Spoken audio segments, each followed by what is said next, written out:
Well, hey, what's up, friends and reptile lovers? It's Joel, and we're back for another exciting day. I was getting ready to leave for work this morning, and I discovered this.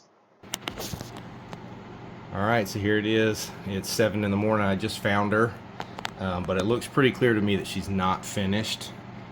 You can see maybe she's empty here on this side, but on the back side looks like she's still got some eggs in her, and that clutch doesn't look done yet. So we'll check back with her, unfortunately, after I get home from work.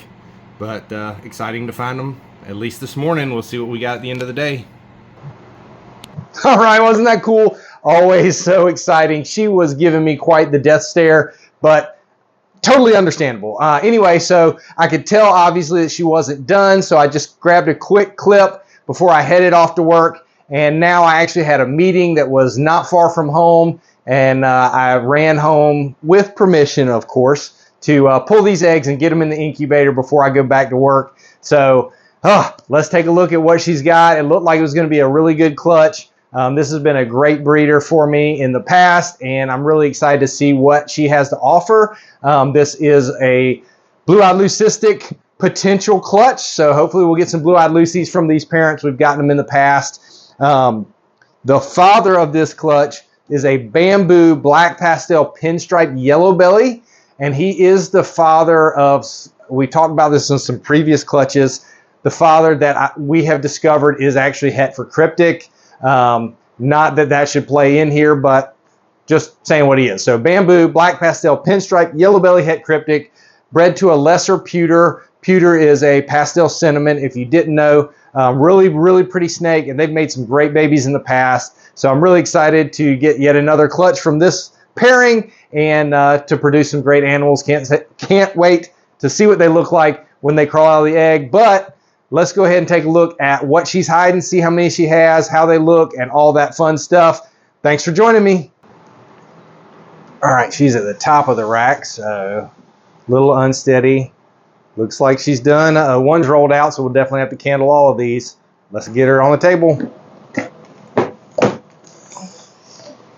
Hey there, Mama. You look like you did a good job. You look tired, which you should be. You deserve it. Isn't she pretty? Let's see how she does with me taking her off. Hey, Mama. Hopefully you're still a little tired. Oh, great looking clutch. Hey, darling. Thank you. Let me check you out. Looks nice and empty. I'm just going to run my thumb, my fingers as she's turning, and check and make sure there's nothing left. She's definitely hollow. Poor girl. We're going to put you in this temporary tub here real quick.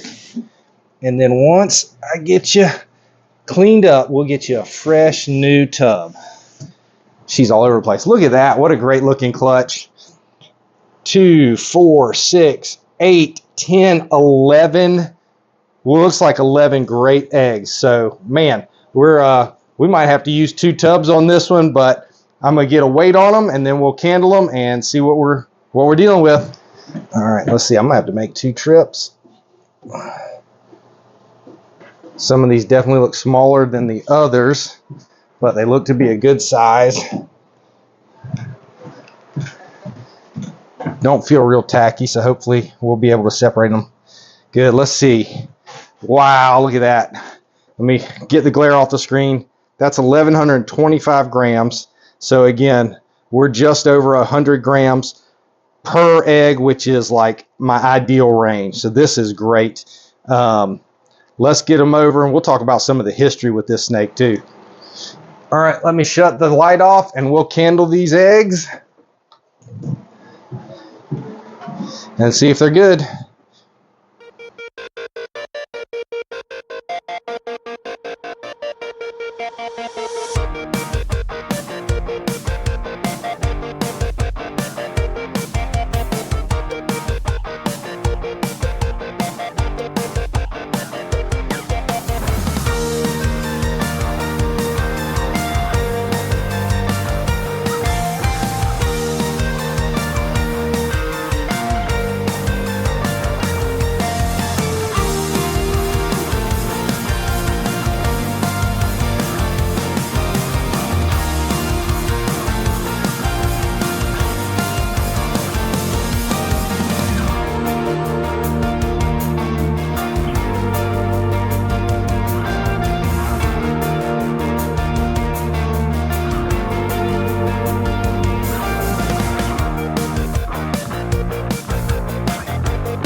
All right, so there we have it. Another beautiful clutch. 11 eggs, definitely our biggest clutch so far this season.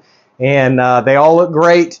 Good, strong veins, embryos in there. We had to kind of squeeze them tight to get them all into that one tub, but we got them in there, so that's awesome. And I can't wait for about 60 days to see what's inside. I'll be sure to bring you guys along for the journey. I did want to talk about this girl a little bit with the 11 eggs. I don't know if you've been following the channel for a while, you might have seen her in a couple of other videos. But last season, we actually had a couple different instances with her. She actually broke a tooth and had to go through some injections for an infection, and her jaw has permanently stayed enlarged. It's never gone back completely, but she's doing great, as you can tell. But last season, she had, I'd have to go back and look, I think it was 10 eggs total, but she became egg bound. So she had these really, really massive eggs. She laid 8, and I discovered that she was egg bound and tried to do a little palpitation, give her a little more time. Or I'm sorry, I gave her some time. It didn't come. I palpated a little bit, gave her some more time. She passed 1 egg overnight, which that egg eventually went bad, which I understand is pretty much normal when they get egg bound and delayed in that process. But she had 1 egg that would never dislodge. And so for a week, soaking, palpating, there was no movement in that egg at all. And eventually I actually had to aspirate the egg myself, which I did a little video on, where I took a needle and injected it into her and actually withdrew the fluid from the egg. And I pulled out 75 milliliters of fluid, which is 75 grams by weight. So it was a lot in there. And thankfully, a few days after that, she had passed the egg. And so as you can see, no long-term damage. Sometimes with being egg bound and having to flatten an egg, there's a risk that it can be internal scar tissue that could lead to infertility, potentially. I don't know how common that is, but it is possible. And obviously, that wasn't the case for her. So really exciting to see not only a clutch from her, but a big, healthy clutch, good size eggs. They're not too big. They're not too small. So, great clutch. Glad to have it in the box, and I can't wait to see what comes. Thanks for can't talk. Thanks for joining me yet again. And I do want to remind you, as always, to share the love of reptiles with anybody you can. And I'll see you guys next time.